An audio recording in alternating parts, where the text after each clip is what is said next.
vraiment très heureux d'être là. Vous avez bravé le droit, nous avons chanté. Moi, je dis que la des droits, il y a aussi le droit au bonheur.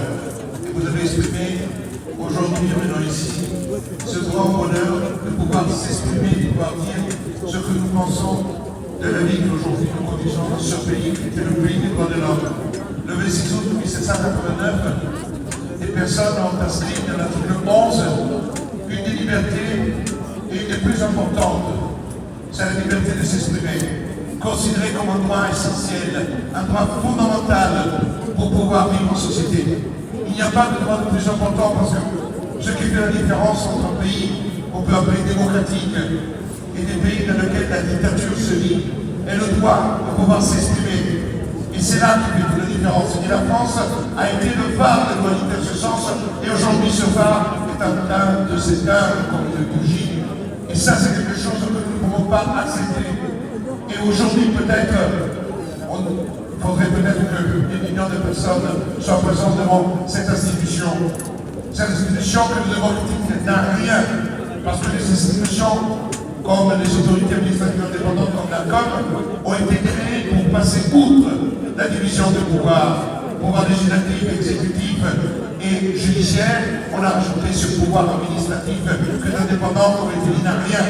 Parce qu'on a voulu faire cela afin de mettre sous contrôle tout. Parce que quand vous voulez faire un recours, vous ne pouvez pas aller devant le juge judiciaire, vous devez le faire devant les institutions administratives.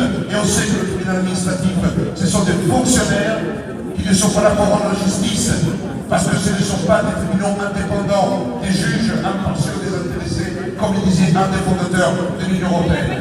Et à partir de cela, nous devons nous battre pour qu'effectivement ce soit le peuple, le cas échéant, à créer des institutions pour dire qui peut ou qui ne peut pas, et le cas échéant, transmettre, émettre, parce que c'est quelque chose de fondamental. Et aujourd'hui, ce ne sont pas, bien sûr, des grandes chaînes de télévision qui nous permettent de pouvoir défendre nos libertés. C'est parce que nous avons eu des réseaux que pendant la crise Covid, nous avons pu dénoncer les méfaits, dénoncer cette escroquerie sanitaire qui se poursuit aujourd'hui. Parce qu'aujourd'hui, nous vivons une escroquerie qui n'est pas simplement sanitaire.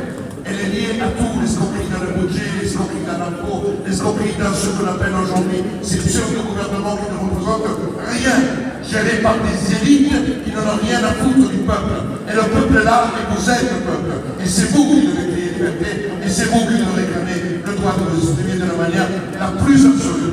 Vive la liberté, vive la liberté d'expression.